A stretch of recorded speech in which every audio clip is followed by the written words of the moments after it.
अब जंग में सिर्फ इजराइल नहीं, अमेरिका खुद मैदान में उतर चुका है।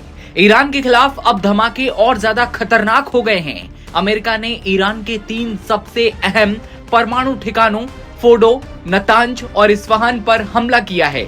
इतना ही नहीं, ट्रंप ने सोशल मीडिया पर लिखा, फोर्डो खत्म हो गया। इस हमले में इस्तेमाल हुए हैं 6 GBU-57 बंकर बस्टर बम। ये कोई आम बम नहीं, ये है 30,000 पाउंड यानी करीब 13,500 किलो से ज्यादा वजन वाले बम। इन्हें गिराया गया अमेरिका के B-2 स्टील्थ बॉम्बर्स से, जो खुद दुश्मन की नजर से ओझल रहते हैं। बता दें कि अमेरिका ने ईरान के खतरनाक और सक्रिय परमाणु इंफ्रास्ट्रक्चर को सीधे टारगेट किया है। इस हमले ने अब साफ कर दिया है, ये अब सिर्फ इजराइल और ईरान की लड़ाई नहीं रही, अब अमेरिका की फुल मिलिट्री एंट्री हो चुकी है। तो क्या ये वर्ल्ड वॉर 3 की शुरुआत है? क्या अब ईरान की जवाबी कार्रवाई और भी खतरनाक होगी?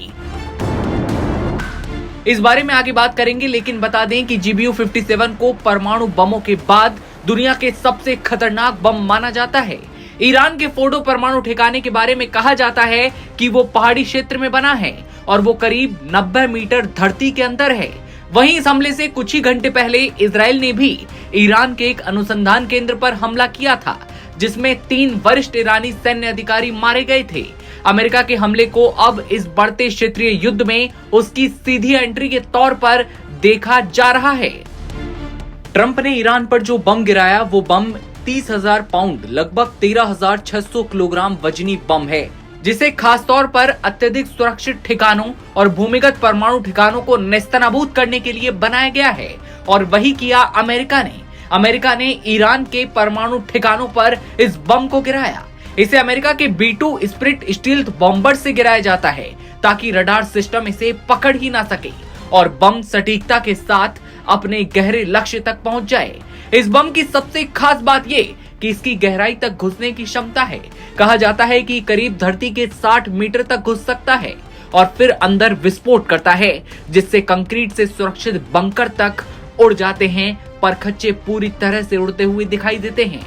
इसका विस्फोट भार लगभग 5300 पाउंड S6 यानी करीब 2500 किलो होता है। इस बम को बनाने का मकसद ही ईरान जैसे देशों के उन गुप्त ठिकानों को नष्ट करना था, जो जमीन के नीचे गहराई में बनाए गए हैं और सामान्य बम या मिसाइल उनसे टकराकर असर नहीं डाल सकते। अब तक की जानकारी के मुताबिक नतांज, फोर्डो और इस्फहान तीनों परमाणु ठिकानों पर 2-2 GBU-57 बम गिराए गए हैं। ईरानी सरकारी मीडिया रिपोर्ट की माने तो ईरान के क्षेत्रीय अधिकारियों ने पुष्टि की है, इस्फहान, नतांज और फोर्डो परमाणु सुविधाओं पर हमला किया गया है। दोनों सरकारी समाचार एजेंसियां फार्स और IRNA के मुताबिक कोम क्षेत्र के संकट प्रबंधन केंद्र के प्रवक्ता ने कहा है कि कुछ घंटे पहले कोम एयर डिफेंस सिस्टम के एक्टिव होने और शत्रुतापूर्ण लक्ष्यों की पहचान के बाद फोर्डो परमाणु स्थल के क्षेत्र के एक हिस्से पर दुश्मन की वायुसेना द्वारा हमला किया गया। रिपोर्ट की माने तो ईरान पर हमला करने के लिए B-2 बॉम्बर्स ने हिंद महासागर के डिएगो गार्सिया एयरबेस से उड़ान भरी थी और उसके बाद उसने ईरान में तबाही मचाई थी। आगे देखने वाली बात होगी कि युद्ध अब किस मोड़ पर पहुंचता है। आप बने रहिए नवभारत टाइम्स के साथ।